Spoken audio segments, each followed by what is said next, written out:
Hello, sports history fans. I'm HARV ARONSON from the Total Sports Recall Podcast. You're about to jump into another thrilling sports history moment, but first let's dive into today's sponsor just in time for the holiday season. Introducing Art of Words, the brainchild of word artist Dan Duffy from Philadelphia. Dan meticulously crafts stunning images by handwriting relevant words from some of the greatest sports moments in time. These unique, budget-friendly illustrations are the perfect gift, sparking cherished memories and capturing hearts. Choose from city skylines, sports, history, and musicians to find a piece for everyone. And here's the exciting part.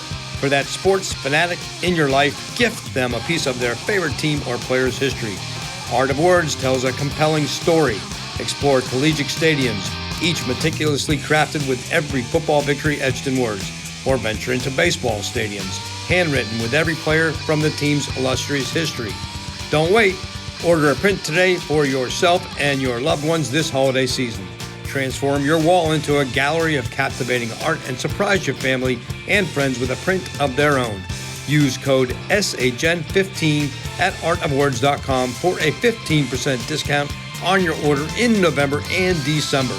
Visit Art of Words, where words magically transform into stunning art, evoking cherished memories and touching the hearts of those you care about. Again, use the code SHN15 for a 15% off at artofwords.com.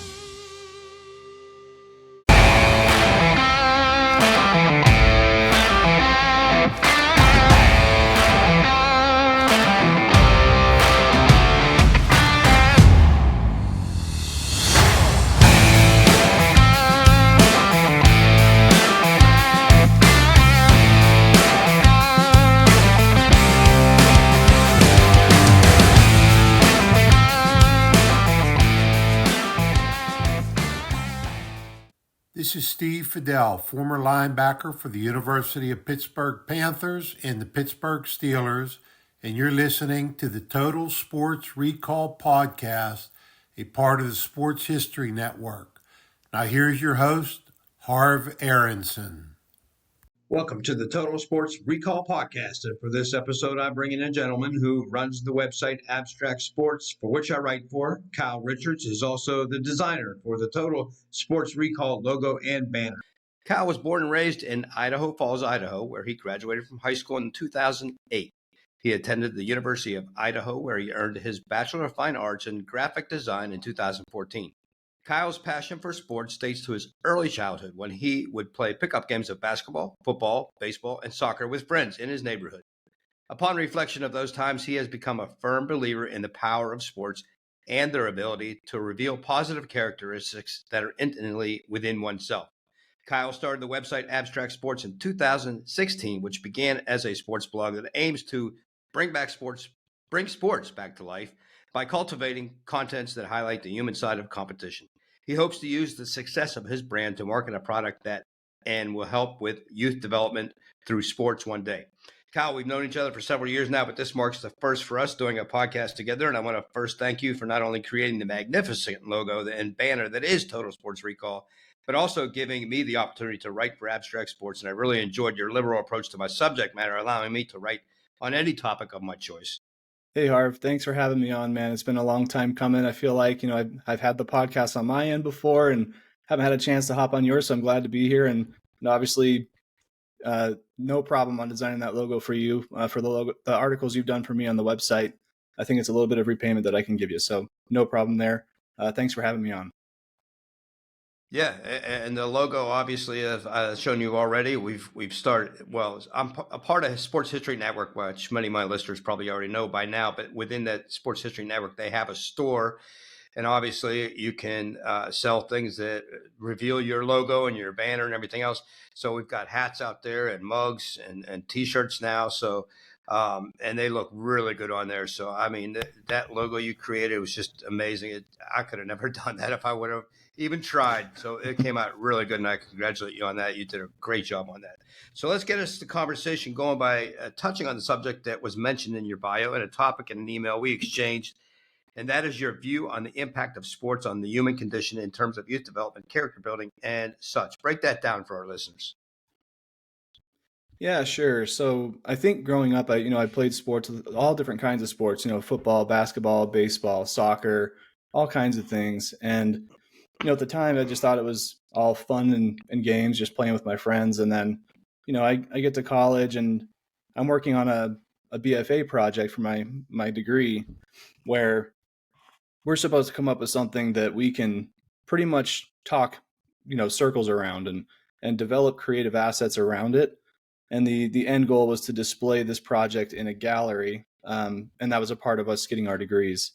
And so when I started the process, I was like, well, I know one thing I never get sick of is sports, and it comes back to basketball really. I played most basketball growing up, YMCA basketball in like my elementary school years and middle school years. And then when eighth grade came around, I got on the basketball team, and then ninth grade in high school as well.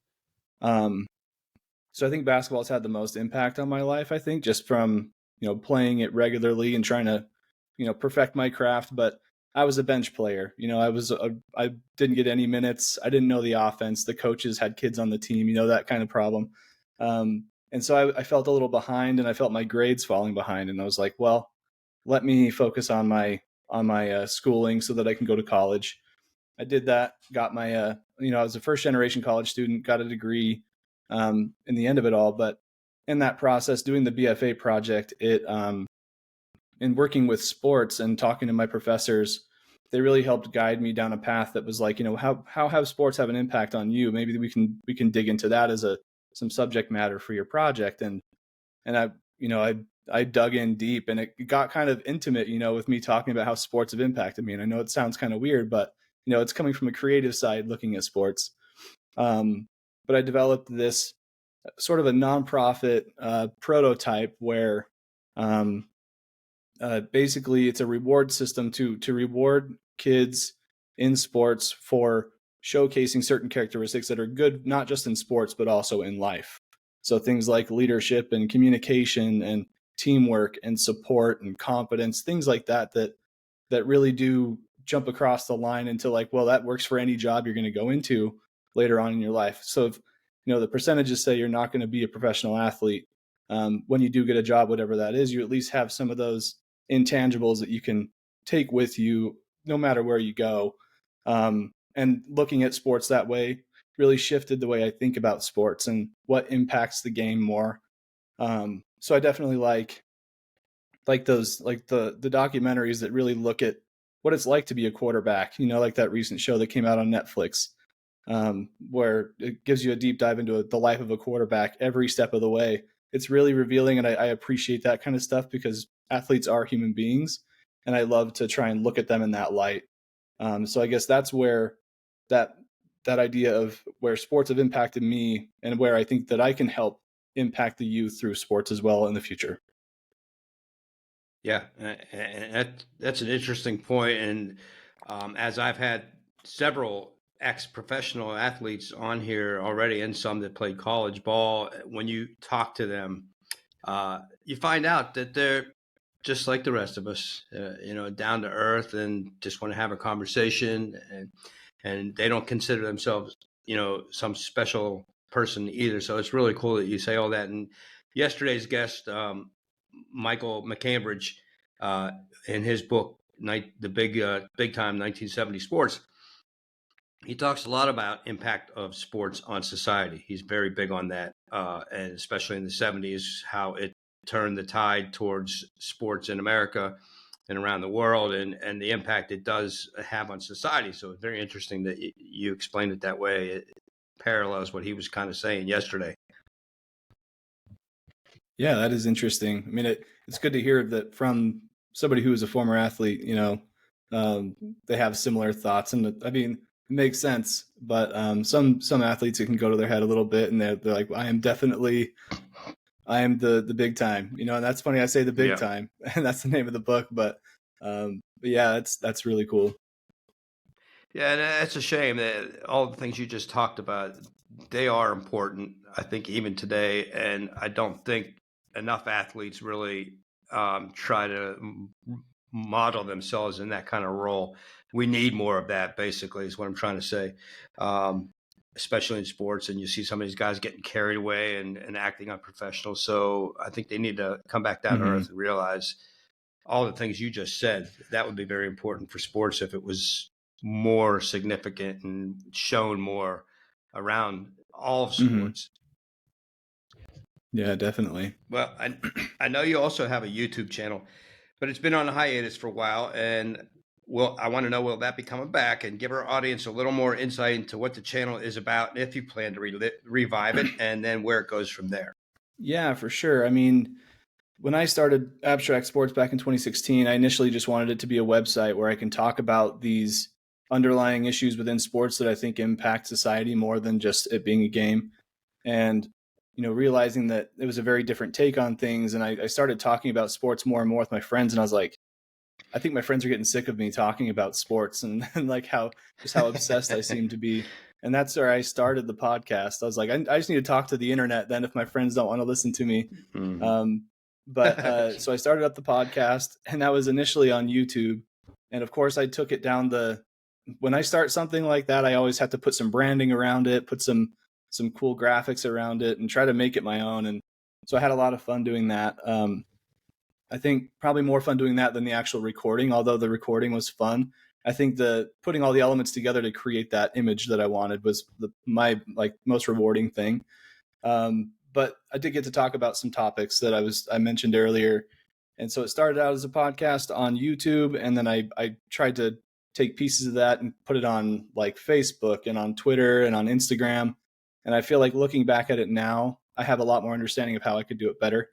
And I feel like I find myself refining the website more than I am working on extra like multimedia projects like that.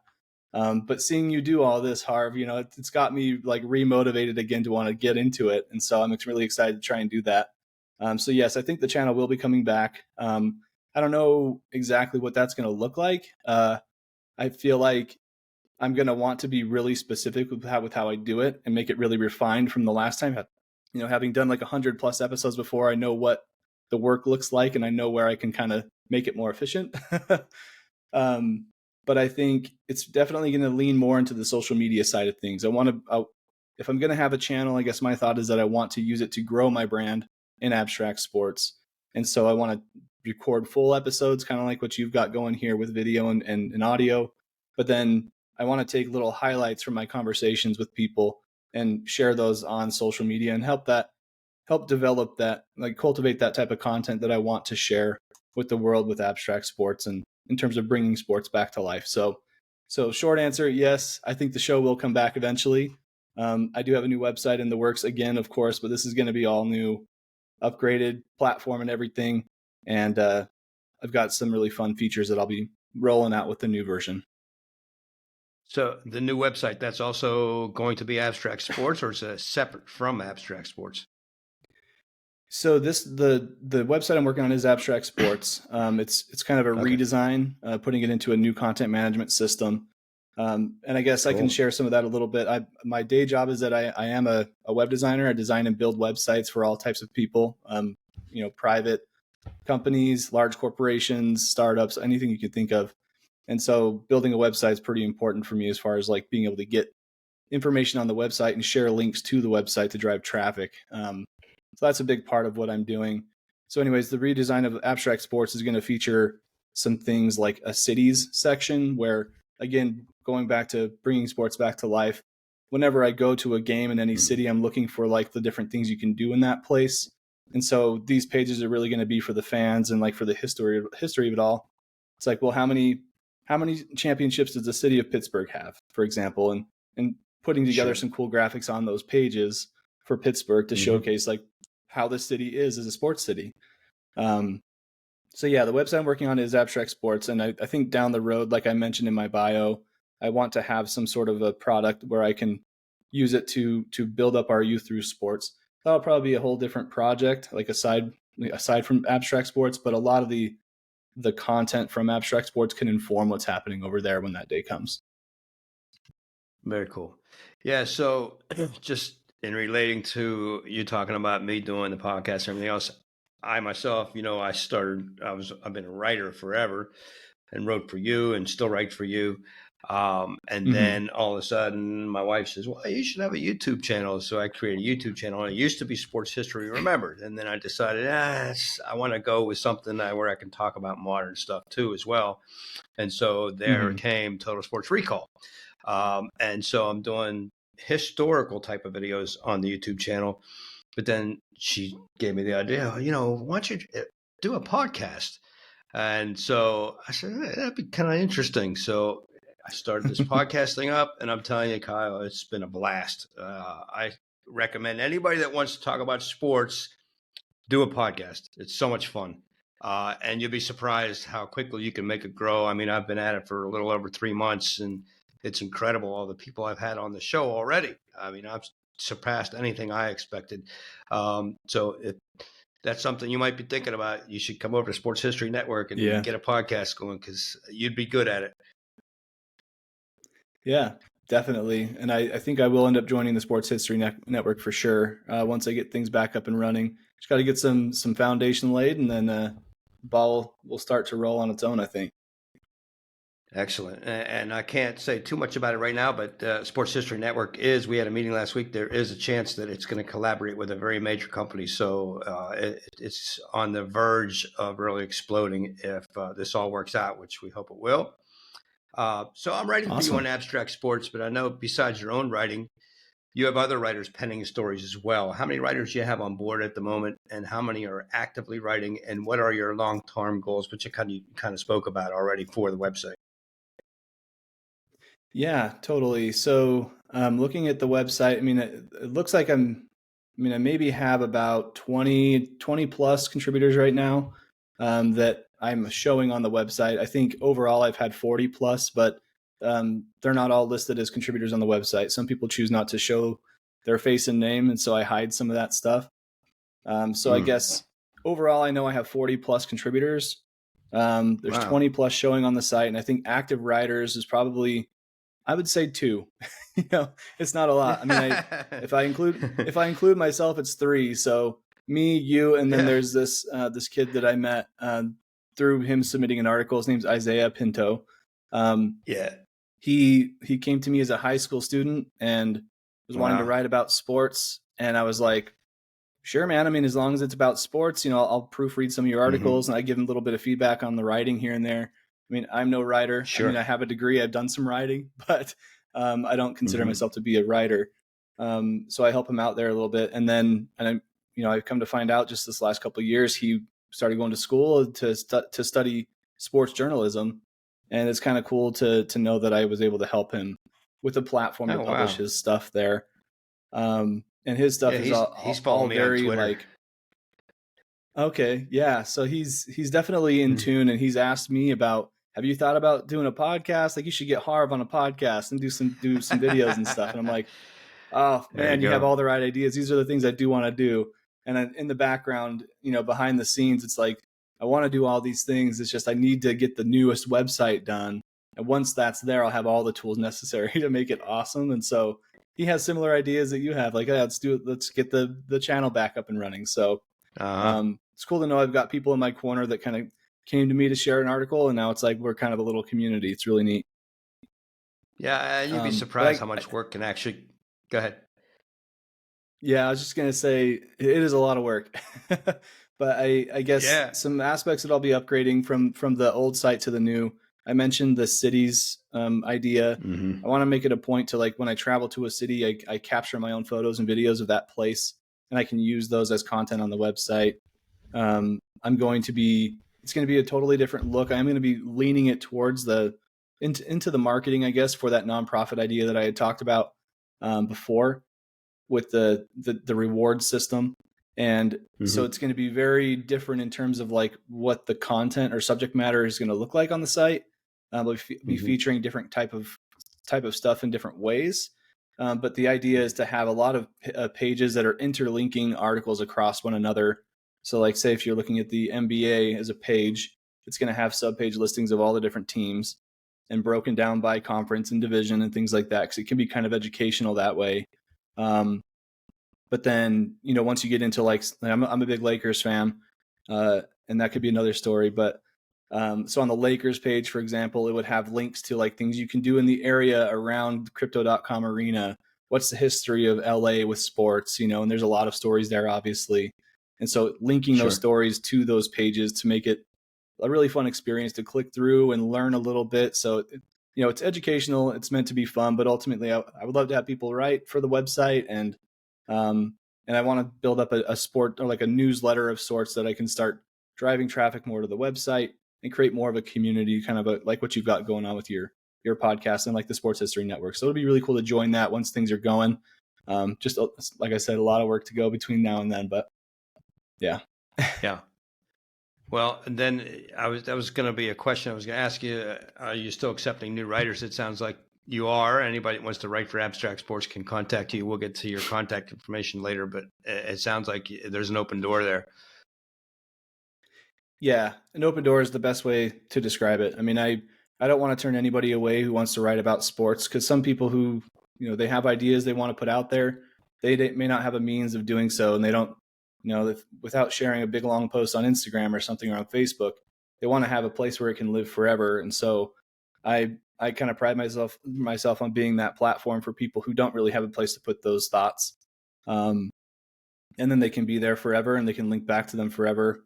And who knows, maybe it'll spark some interest in something they want to pursue differently because they've done that. So yeah, definitely open to anybody. Yeah. The article's just got to be about sports. It can be any twist on that. I had an article that a friend wrote for me that was something about how Tom Brady's the sexiest quarterback in the NFL, but it was a joke because it was Tony Romo or something like that. No. So like, it's just, it goes, however you want to write about it, I'm willing to post it because I think, it doesn't have to be factual or anything like that. It could be satire even, for all I care. Sure. Sure. And a little bit sidetracking, because when you mentioned the Lakers and you being a Lakers fan, I just was reading something yesterday. LeBron James was relating his Lakers to the Pittsburgh Steelers, and he was stating the fact that Pittsburgh's actually been outscored this year, but yet their record is 5-3, and like they have the worst offense in the NFL. And he was pondering, well, look at the Pittsburgh Steelers. He says, they're behind on all these things, but they have a winning record. So I guess he's talking about the Lakers, not playing so well, but they're winning or something. I haven't looked at the standings.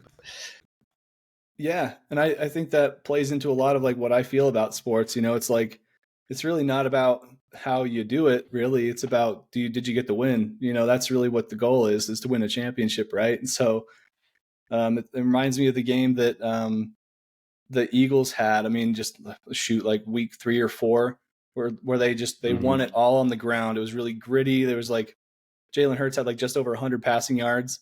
And afterwards, I think it was a primetime game, like Monday night or something. And they were talking to him like, it wasn't pretty, but all the linemen that were on the panel were like, that's the best kind of game. We love priding ourselves on being able to just create holes for the running back to get through and score touchdowns. So I think it's a really cool comparison that it's kind of topical that he chose the Steelers to do that. But yeah, I think it's not all about getting all the right stats in the right columns necessarily. It's about how you're impacting the game and doing it as a team. So they have promises here. I'll say that. I swore I would never get involved in fantasy football because I didn't like it, because you're choosing players that aren't in your team and then you end up cheering for other teams. And I never liked that. My company has a fantasy sports league. So, I got involved because everybody in the company is doing it, and actually I'm in second place. But for me, I've always believed that Pittsburgh Steelers fans, we don't care about stats. All we want to do is win. And Kenny Pickett might be one of the worst quarterbacks statistically in the league right now. But the fact is, if you keep that game close into the fourth quarter, that kid's going to win the game for you. And he's done it so many times already in less than 2 years. So, yeah, you're right. Yeah. It comes down to winning. You could throw the stats out the window, but the Steelers are in the Super Bowl and they have the worst statistics in the league. And no matter to me, they're champs. Yeah, Steelers aren't going to care about that at all. No, not at all. Although right now I don't see him getting very far with this offense because they can't really rely on the defense to carry him the whole way. It's not going to happen. Yeah. So for those who have found Total Sports Recall as a podcast, or visit my website or YouTube channel, and seen my banner and logo, which you mentioned is you designed. It's a very impressive design. I owe you gratitude for doing that. But you also have your own business of design besides your regular job. So give us some more insight into your design business, how listeners can reach out to you with projects they may want to design, like myself. Yeah. So, like I said earlier, my day job is that I work for a company here in my hometown in Idaho called Man Web Solutions. We design and build websites for all kinds of companies. And, on the side, when I don't have time to do this in my normal day-to-day work at my job, I get the chance to do some side projects. The ones I'm definitely most interested in, I guess, would be like logo and branding design. So things like I did for Total Sports Recall, that's where I'd really love to go with my career, I think. I love being able to put an image to a company, and that's going to represent them for a very long time, and helping create assets that go around that. So like I did with your stuff, we did a logo, some alternate logos in a way, but we also did some banners for your social media profiles, and it helps you out with a little intro video for your videos on YouTube.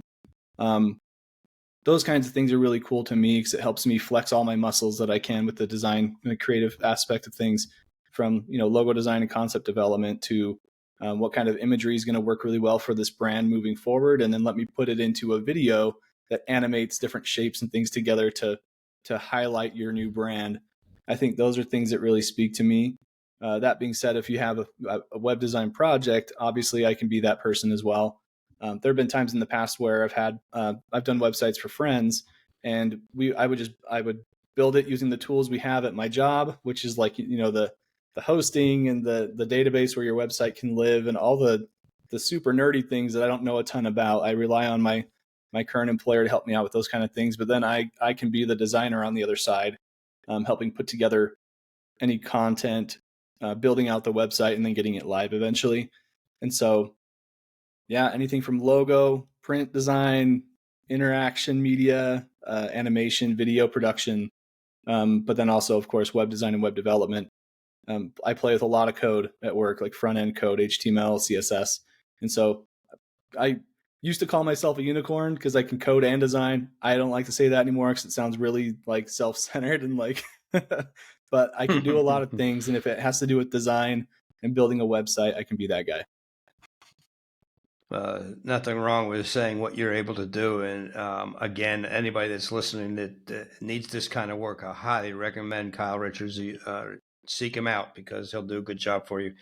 The listeners can't obviously see you. I can. You're sitting there with a Philadelphia Eagles jersey on, and having grown up in Idaho and raised there, it's highly unlikely. Where I grew up in Pittsburgh, we have the Steelers, the Pirates, the Penguins, University of Pittsburgh Panthers, among other sports teams. I've been to too many cities with pro and major college franchises and teams, but what say you about spending your entire life in Idaho? Who did you root for professionally and in the amateur world of sports growing up there? Oh man, that's such a great question, because it with me it's all over the map. So growing up, I watched a lot of baseball, and I used to idolize a lot of the players from when I was a kid. So like Barry Bonds and McGuire, Sammy Sosa, that home run kind of face off that was going on back then. But with baseball, it really comes to, we have a team here. It's called the Idaho Falls Chuckers now. They used to be the Idaho Falls Padres and the Braves before that. Before the minor league system restructured their farm teams, like how they do that, we used to be affiliated with some teams. So we used to be affiliated with the Padres. And then when we became the Chuckers, we were affiliated with the Kansas City Royals. And so growing up, I never really latched onto any one team. I was more of a player guy. So I kind of called myself a Giants fan because I was most focused on Barry Bonds. But now it's like, well, what teams am I emotionally connected to? I don't really have a dog in the fight with the San Francisco Giants, but the Royals have a little bit of a close connection to the Chuckers here. But now that we're independent, I definitely just support my local team here. It's Idaho Falls Chuckers. I've had some really awesome players come through here. Jose Canseco played here at one point when he was injured and was having to come back up through the farm leagues. But a lot of the Royals players that were on those championship runs were on some of our teams here. So Billy Butler actually lives here. He used to be on the Royals. I think he finished his career with either the Yankees or the A's, and he's now our batting coach for the Idaho Falls Chuckers. So that's baseball. Now basketball is a little bit, I get a lot of flack because I am in Idaho, and whenever somebody asks me like, "Oh, who's your team?" I'm like, "Oh, I'm a big Lakers fan." They're like, "Oh, great. How you're a bandwagoner. You just jumped on the bandwagon. Yeah. And it's like, well, not really. I mean, my story's a little more intricate than that. And I try to reserve it for the people who actually want to listen. And so here we are. But I became a Lakers fan because, I was all MJ growing up. I think Space Jam is what really got my interest on basketball big time. And so I became a Michael Jordan and a Bulls fan at a young age. That would have been I was like 6 or 7. And then not long after that, Kobe Bryant came into the league as a 18-year-old out of high school. And where I was like 7 or 8, my oldest brother was almost 18. And I was like, man, that could be me by the time I'm my oldest brother's age. That's really cool. So then my focus shifted to Kobe Bryant, and then they got Shaq over there, and they started winning championships. And so definitely more of an emotional connection because Kobe, I got to kind of watch him go through his career.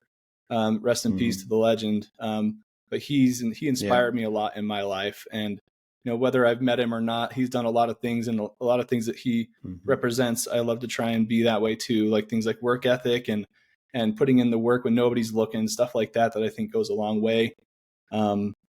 So big Lakers fan. And then coming to the jersey, speaking of Kobe Bryant, I don't have a football team either. I grew up watching players. So like Jerry Rice and Steve Young and man, there's so many guys. I mean, I just named 2 49ers players from the 90s. But then Randy Moss, Dante Culpepper. If I were to play a position, I'd probably be a running back, but I think I latch on to receivers because they're the most entertaining to watch to me. So I was a Vikings fan at one point. I was Niners. Then I was Raiders when Jerry Rice went to the Raiders. So I don't have a team. Yeah. And then, being a big basketball fan, I met my wife, my now wife. She's from New Jersey, and which is very close to Philadelphia. Like their teams are pretty much the Philadelphia teams. And I've been to a Phillies game here or there. But like because of that connection, her dad made me this jersey. It's a Kobe Bryant Philadelphia Eagles jersey because Kobe grew up in Philadelphia. That's where he went to high school before he joined the NBA. So kind of a weird full circle on that. But I just love that. Like when I wear this around, people who know the team will be like, nice Kobe jersey. Like they know that it's not a player on the team. So is there a name on the back? So that's really, so it says Bryant on the back. Okay. And so when people see it, they're like, that's not a football player. I know who that is. And it's like, thank you for getting me. That's funny. Yeah. So you mentioned the minor league baseball team, Kansas City, and just showing my age, George Brett you have at the Royals, played a long time for the Royals. There was a guy named Amos. I actually Otis have a bobblehead of his. Play. Really? George Brett? I actually have a bobblehead of George Brett. Yeah, I went to Kansas City to visit a friend one time, and I went there to visit a friend, and we were like, well, while we're in town, let's catch a game. And so we went to a Royals game, and they were giving out bobbleheads that night, and so got a free George Brett bobblehead. So I have a big old sports wall over here you can't really see in this call, but he's over there hanging out with the rest of my memorabilia, so. Yeah, well, I've been watching sports since '72, so I know a lot of the players. And one of my favorite players was Fred Patek, that played for the Pirates shortstop. He ended up going to Kansas City and actually played in a playoff team for the Royals. And then I mentioned Amos Otis and George Brett. And for those who don't know, George Brett had a brother, Ken Brett, that played baseball as well. Was a very good pitcher. But with George Brett, for those who have never seen it, they've got to go Google the pine tar incident, because I don't know if you've ever seen that video or not.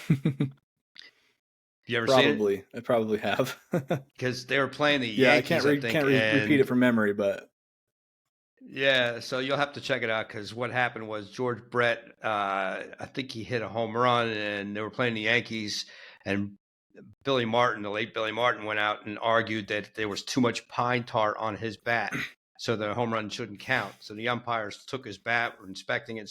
Sure enough, they said there was too much pine tar, and George Brett came flying out of the dugout trying to attack the umpires. I mean, he was like in a rage like you've never seen. You've got to see the video. He's just trying to grip the bat, man. Come on. Yeah, it was crazy. I thought he was going to kill these guys. I mean, there was so much anger in him, and I've never seen a player react like that. It's wild. Oh man. You played a lot of sports growing up, Kyle, as I did, but for me, having played some pickup tackle football here and there, some baseball, some softball, and basketball, for me, hoops was absolutely my favorite. I just love playing basketball. It's one of the most enjoyable sports to play, I think. Along with it being a very physical and cardio-trying sport with all the running back and forth. Obviously, I think your favorite must be hoops to play. Yeah, definitely. Yeah. So, and I've been. Sorry, you go ahead. no, go ahead. Go ahead, finish. Oh, okay. I was just gonna say, yeah, I play hoops the most out of any sport these days. Having a house and dogs and stuff, I've got a lot of home projects I'm working on. It's hard to really stay completely active on the sports side of things, but there is a Thursday night group I try to play with when they're in session. Just one of my buddies I grew up playing basketball with, and then some of his church buddies. So Thursdays I go play pickup ball, and like you said, I kind of use it as my workout.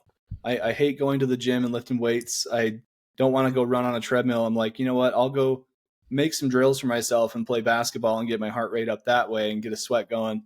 So I definitely consider basketball like the fun workout that's all I need. I don't need anything else. Yeah.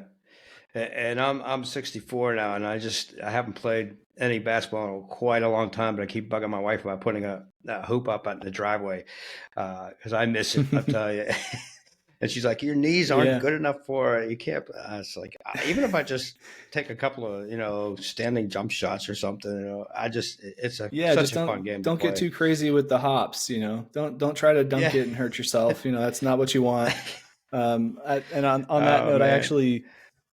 On my personal Instagram account, one day me and my wife came home from somewhere and there's a basketball sitting there, and I can tend to be a pretty hyper individual, and like I come up to her and I'm like, you should record me. She has no idea what I'm going to do, right? And I just have the basketball and I have my hoop in the background in the driveway, and it's lowered down to like 7 feet, because I'm only 5'7". I'm not a big boy.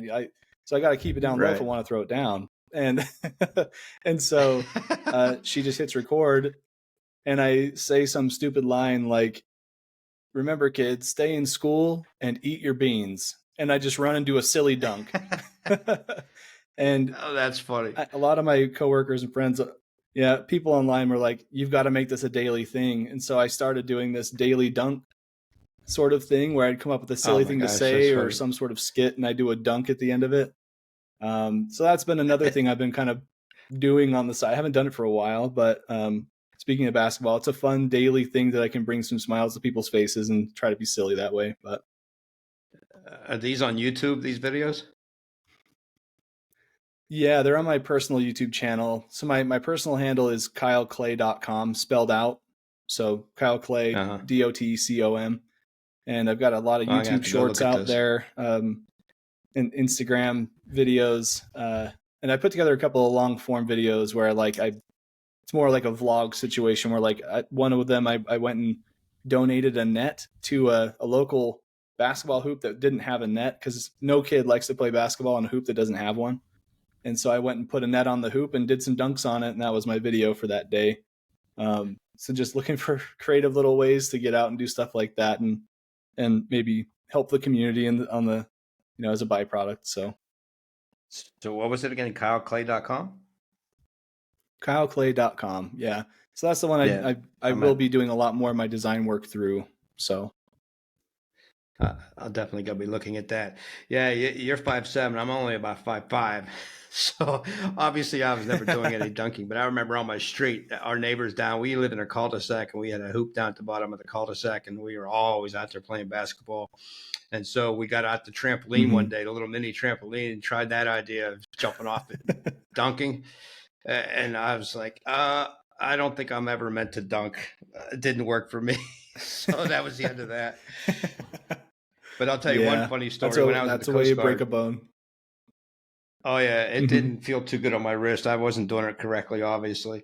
But there's another funny story related to basketball. When I was in California, we were out playing in this gym when I was in the Coast Guard, and it was just me and one other guy.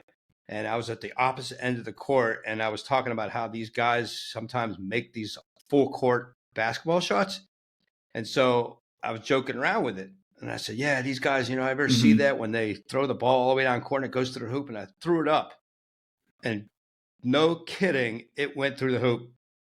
And my jaw dropped, and I said to my friends, I said, you just see that? I said, no way did I just do that. And I tried it again and again and again, and it never even came close. It was like 1 in a million shot. It was once in a lifetime. That Too is funny. awesome. Yeah, I've got a lot of stories like that. I mean, one that I'll share is it's like a little trick I would do where like I'd shoot a half court shot backwards and like, Yeah. to a lot of people they see that like how in the hell are you doing that? But like they go in often because all you got to do is line it up and get the power right. And Uh-huh. having shot so many shots, I've kind of got it figured out. And so I would make the occasional half court shot backwards and people would lose their minds. I'm like, really, if you think about it, there's not a lot going on here. So, Yeah. Um, so talking about basketball, we'll stay with that. Let's talk a little bit about the National Basketball Association here. Kobe Bryant was your favorite player, apparently. We've already heard that. How would you mhm. define the legacy that he left behind? Oh man, it's a big one. I think where he came in at such a young age, he stayed with the same team for 20 years, brought them 5 championships along the way. All the different players that he's played with over the years, he still managed to try and get them to the playoffs and eventually win some championships, 2 different eras in a way. Um, I think it's a testament to his loyalty and how important it is to be with one team and be able to develop a team around a key piece. I think his legacy is really all of the things that I mentioned earlier on in the show, where it's not really, winning the championship is the cool thing, but it's the journey that gets you there and it's the work that gets you there.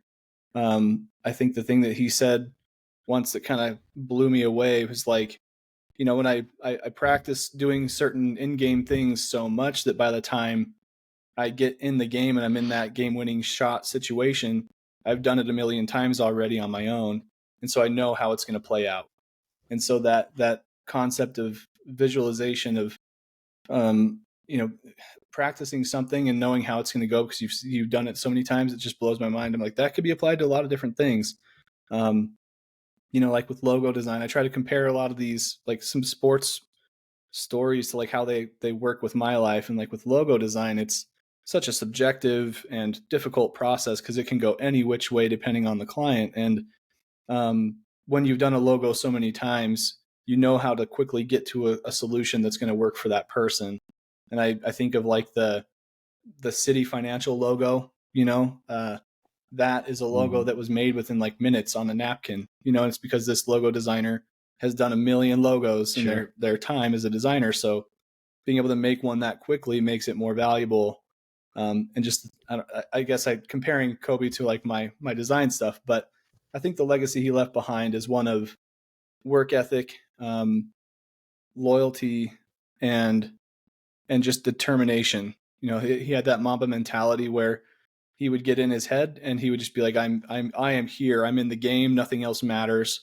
And he was a killer on the court. And I think anybody who has a competitive nature to them can respect that, because no matter what the game was, he's going out there to try and basically take advantage of your and your team's weaknesses to get the win. And I think as a teammate, that's the person you want on your team. So, uh, yeah, his legacy is a big one. He's impacted so many lives from like kids up to adults and, so many generations of people.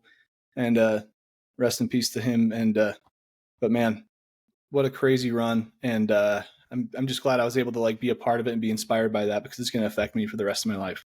When him being having a tragic death, he had already retired, but he joins a large group of athletes that ended their lives ended in tragedy. And one that sticks out for me that I always talk about is Roberto Clemente. And he was still playing actually when he died in the plane crash that he did.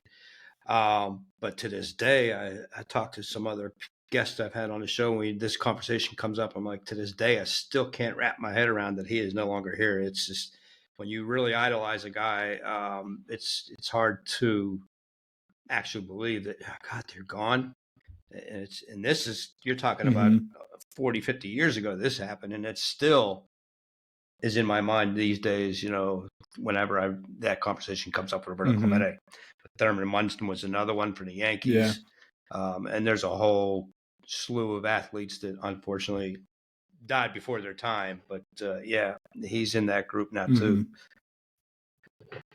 Yeah, definitely. But thinking back to what we were talking about with basketball on a more positive note, I was trying to think of we're talking about how we play basketball and trying to dunk and all that. So the name slipped me for the moment, but now it came back to me. Rick Barry, how he used to do free throws. And that's something you never see anymore, is how he used to throw free throws was underhand. And I remember as a kid his method of tossing free throws underhand. And this dude was like on the money. His percentage was skyrocketed. He was so successful at it. But I don't think anybody's ever else has tried to do it with that form, underhand. Yeah. I mean, I know that there's one player I think that's in the NBA either now or was in the NBA recently that his free throw percentage was horrible, and he tried all the different things to try and get it right. I think about Shaq when he was having issues. I mean, Shaq has a different problem where his hands are just as big as the ball. How do you do that? But this player tried everything, and he realized, like, well, let's go to the Rick Barry method and two-handed underhand. You can be consistent with that. Yeah. And his percentages went way up. And I think I just did a quick Google search, and I think Rick Barry's son, Canyon Barry, who plays for the Iowa Wolves in the NBA G League, he also does an underhanded shot. So like father, like son, I guess, but it's apparently efficient to an extent. Yeah. It was fun to watch him do that because it looks odd, but man, his free throw percentage was out of this world. I mean, it was crazy. Yeah, and it kind of makes you think. It's topic like some athletes. Oh, I was just gonna say some athletes. They've developed a certain routine in how they do things, and that's why they are as good as they are, is because they've developed that certain routine. I mean, I can think of a few other people like Nick Van Exel in the NBA. When he played, he would shoot his free throw shot from like 2 or 3 feet back from the line. And I've seen players like in the development leagues, like younger, like in high school, I guess, like where there's one kid who shoots his free throws from the very far right side of the free throw of the key. For some reason that seems to work for him. But then I think of like, Bryce Harper, every time he gets up to the plate, he has that little routine where he moves his knees back and forth, taps the plate, and that's how they get in their mindset, So sometimes you see these little routines and things people do, and you're like, wow, that's different. Why are they doing that? That's weird. But it's just their way of hitting the reset button and getting back into the mental space of, okay, let me see this 96-mile-an-hour pitch coming at me and try to hit it, Well, you would think, it always puzzled me, is that at the free throw line, you would think if you've been playing basketball your whole life, you're getting a free shot at the basket, how you could not be successful at it. I mean, there's just nobody defending you. You're just tossing it up at the hoop. And so I never really got poor free throw shooters. I think it's just the right distance that can mess anybody up. Yeah. I mean, it's like golf. It's consistency. Once you know what you're supposed to do and how you're supposed to hit the ball, you would think that you'd be good at it all the time because, it's so if you can keep your consistency. It was the same thing with free throws. If you've got it down, you should really essentially never miss one. Yeah. Well, as anyone knows, basketball is aware, the creation of the sport is credited to James Naismith. It's always been America's sport, but in the 1972 Olympic Games, and I know this is way before your time, Kyle, but I was there. I was watching it on television. Russia upset the United States for the gold medal. That game was very controversial because eventually pro players were allowed to compete in the Olympics in the United States. Famously sent the Dream Team to compete years ago, and they just blew everyone off the court. However, the European teams, and back in 72, they weren't allowed. It was all amateurs. But however, European teams have made great strides since then, and some of those teams are immensely powerful. In fact, this year at the FIBA Basketball World Cup, Germany won the gold, and Serbia took silver. Shockingly, Canada upset the Americans to take the final medal. In that tournament, the United States lost 3 of 8 games while Germany won all 8 of theirs. Latvia and Lithuania finished with a better record than did the Americans. but fell out of the medal round. Does all this give you the impression the United States has lost their grip on the sport they created? I guess I don't think they've lost grip on the sport they created. I think it's more that it's since MJ, the sport has gone way more global than it ever was. I think the MJ era really skyrocketed the game to a different level that nobody could have predicted, and I think that because of that influence, kids in Europe and Canada and Japan and China, everywhere, they've picked up the basketball more because of that. I think, wanting to be like Mike or having seen what kind of impact you can have on the game. And so I think it's really just because of the influence that these players are picking up a ball in different countries and getting better. I mean, shoot, you've got Luka Doncic, oh my goodness, I'm blanking on the big guy from Denver. They just won the championship, and I don't want to talk about him because they beat the Lakers in the Western Conference Finals to go to the championship. So, but yeah, so I mean, you have these guys who are extremely talented. They've been playing professionally at such a young age in Europe that they've already had all this professional competitive experience. So when they come into the NBA, that it's familiar to them, and having that earlier development, I think the expectations of what the game is like when they come here they're pretty close to the same of what it was over there in a way. Sure. So yeah, I don't think it's the US is losing touch of like their own game or they're surpassing us necessarily. I think it's just that the influence of the game is becoming more global, and because of that, players are getting better and realizing they can make it because they've seen other European players and players from other countries come into the league and be successful. More than just Canadians, people who are just right there. They're realizing, Steve Nash, he's not from the US and he was so good. He was an MVP player. And that alone is like, well, Canada probably heavily inspired by a guy like Steve Nash. Sure.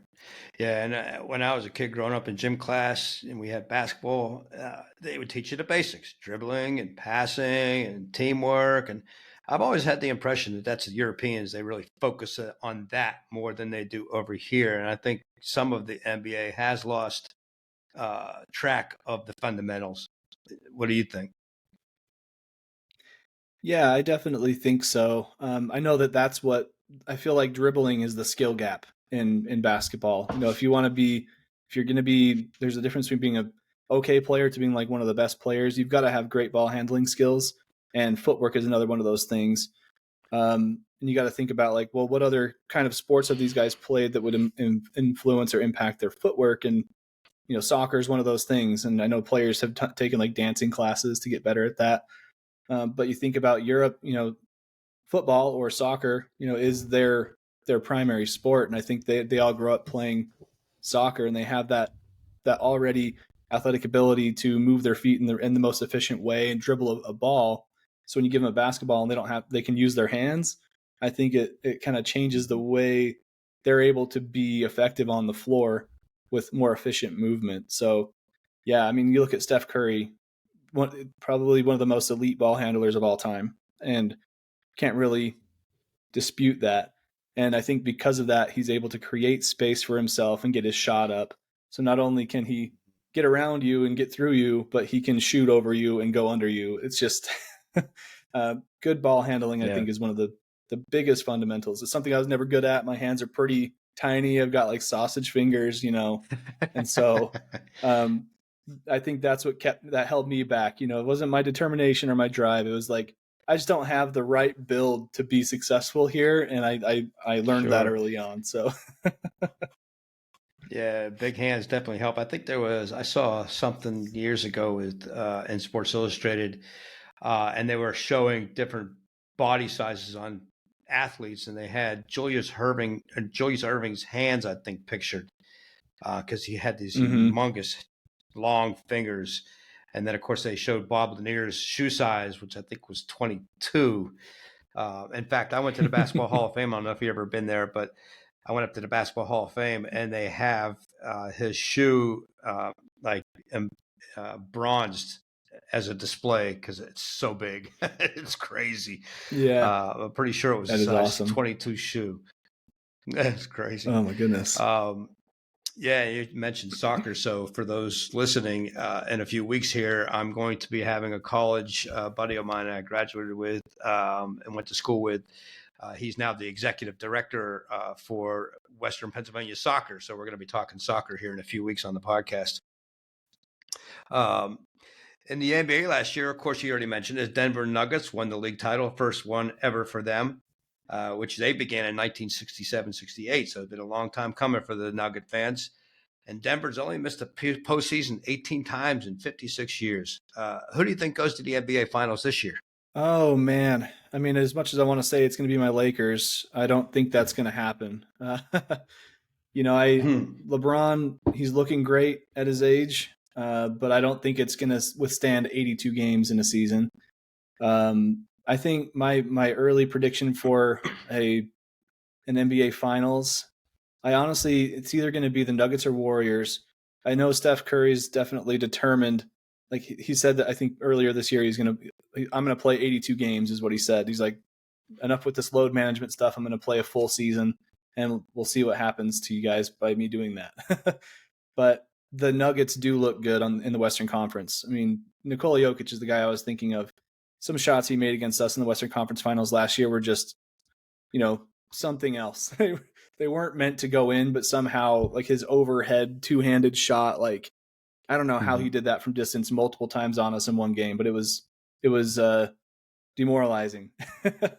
So I would say it's my bet is going to be the Warriors. I'll say the Warriors in the Western Conference. They've got championship caliber and experience in that area. Nuggets are still pretty new to it. They're good, but I think the Warriors will get them out in the Western Conference Finals. And then Eastern Conference, oh man, I think it's going to be, I'm going to say it's the Sixers. I think with James Harden out of the picture now, they can really focus on their game. And, again, going back to like things in the locker room that you don't really see, James Harden's been very public about saying, I don't want to be a part of a team that's going to be ran by this guy or something like that. And they're like, okay, then, well, see you later. And so he wasn't playing at the start of the season. So having that, I guess you could say like bad apple or whatever out of the barrel, I think the Sixers can really focus on their game and get really good this year. So I'm saying Sixers, Warriors. I think that'll be an interesting head-to-head. And I'm actually going to be going to a Sixers-Lakers game at the end of the month here, making a trip to the East Coast for a Thanksgiving with the in-laws. And part of an early Christmas gift, we're going to go to the Sixers-Lakers game in Philly. So I'm looking forward to that. Awesome. So yeah, with your wife's family being from close to Philly or Jersey there, that'll make them happy if the 76ers get to the finals, huh? Oh yeah, definitely. So my prediction, that's another gift to them. No, but being so close to Philly, yeah, they're big Philly fans, and it's just going to be interesting. So I'm going to be wearing Lakers gear, and I know Philly's fans can be pretty rough. So we'll see how that goes. Luckily, I'll have my wife to defend me. I'm telling you, because I was watching a film on YouTube video, and there was a guy from the Miami Dolphins in Veterans Stadium at an Eagles game, whether they're playing the Eagles, and he was just standing on the railing watching the game, and this dumb Eagles fan came running down and just slugged him in the back for no reason because he had a Miami Dolphins jacket on. So, yeah, do me a favor, be careful out there. Because those Eagles fans can be really brutal. I'll keep my head on a swivel. That's for sure. I mean, I've learned that one from playing all the sports in the past, so I'll apply that here. Yeah, that's Hines Ward's big motto: "Keep your head on a swivel." Because I don't know if you ever saw that video, but he was on the field one day and against Cincinnati, and Keith Rivers was running a play for I guess it was a running play or something, but Hines Ward was blocking, and he didn't see Hines Ward coming, and Hines hit him so hard he broke his jaw, and they were making a big deal about it. Oh my gosh! Got to keep your head on a swivel. Yeah, that's on video. If you want to see that one, Google that one, because oh my God, it was brutal. But afterwards, they asked him about it. He says, "Hey, listen, you got to keep your head on a swivel." There was one other basketball thought I thought about. So with LeBron James, I know he has said before he would love before he retires to play with his son. Any chance of that happening? Yeah, I think that's at this point it's a little bit of a controversial topic because I'm not sure if you saw this story about his son Bronny suffered like some cardiac arrest when he was at practice for Mm-hmm. USC for his I first did see that. season. There's I don't even know if he's going to be playing this year, so they're a little bit concerned about his health for that reason. But I think my thought is that, you know, LeBron's getting old. He can fall back into a role player position, you know, come off the bench in his later years. He could probably play another 4 or 5 years with how healthy he is. Like, seeing what he can do at 38 is insane. Yeah. But yeah, I think he's going to try to stick it out. But ultimately, I just think that the concern around Bronny's health might prevent that from happening. But I think it'd be really cool to see, because I know you wrote an article about this for my website talking about the different father-son duos in sports. And I think that'd be such a unique experience for them as a family. But just seeing what comes out of it, like just being able to experience that as somebody who is a son, who has a father, just knowing what that feeling would be like if it was you two, you know, like thinking of Ken Griffey Jr. and Sr. playing in the same game. Oh my gosh. Some of the highlights from those games were just awesome. It puts a big smile on your face because you can relate to it, right? Yeah, it's really cool. So speaking of father and sons too, one of my guests recently was Craig Colquitt, who punted for the Steelers and he actually won a Super Bowl. And he had 2 sons. I don't know if you're aware, no, Dustin and Britton, that both played in the NFL as punters, the same as their father. None of them got to play together. I mean, obviously Dustin and Britton were in the league at the same time, but all 3 have won a Super Bowl. So Craig, I mentioned to him bringing on he himself and his 2 sons onto the podcast, and his son, Dustin, is actually a coach for the University of Tennessee right now, so he can't. He's in the middle of the season. But he said at season's end, he's going to try to get all 3 of them on. It will be the first time any of them have been interviewed at the same time on one show. So I'm hoping that will happen. That'll be really cool. And of course, my first question is going to be, who is the best punter in the family? That'd be interesting. But it'd be a lot of fun. Oh man, that'll be a great episode. I'll tune into that one for sure. Yeah. I hope it happens. So on a final thought, Kyle, you tell our listeners your plans. Again, you already talked about it a little bit, but we'll go back to it. Your plans for Abstract Sports, just review that one more time, and about your design business, as well as any other projects or the comments you'd like to speak about, and give us our listeners locations where they can find anything you've been working on, where they can read about Abstract Sports and reach out to you if necessary. Yeah.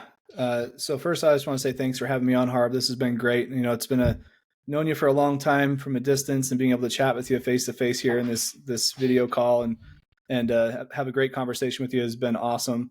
If I'm ever in your area, be cool to meet up and grab a coffee or something. But with Abstract Sports, you know, I plan on, So with Abstract Sports, I'm going to work on getting this site migrated into the new platform and create some new tools to build a better community around what I've got going on there.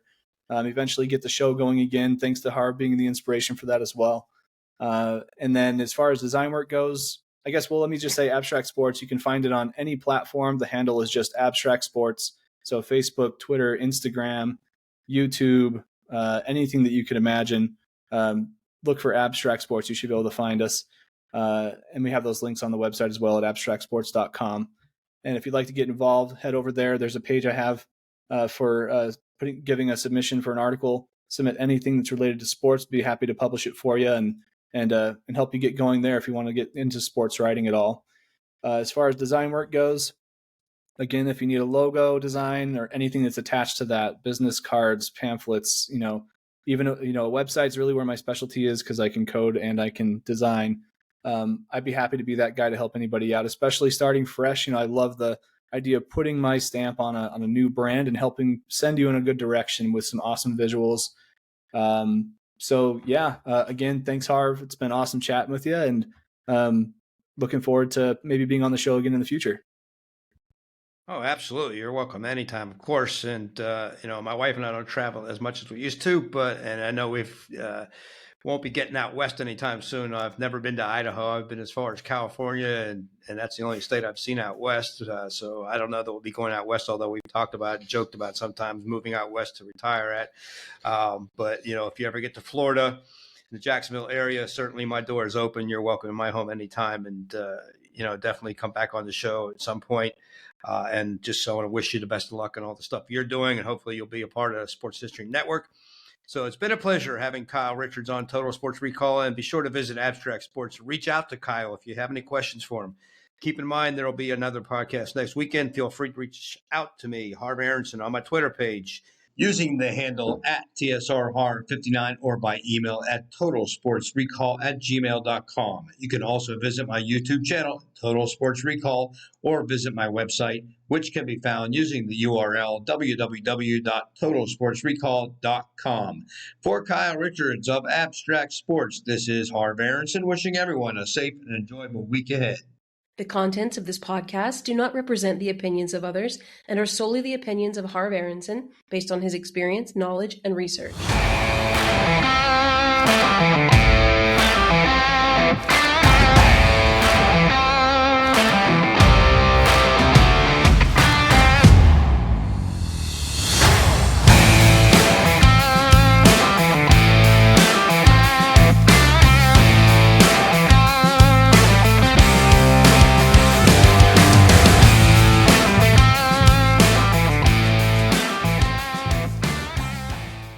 Hey there, sports history fan. This is Arnie Chapman, aka the Football History Dude, and I wanted to thank you for stopping by to listen to another episode here on the Sports History Network.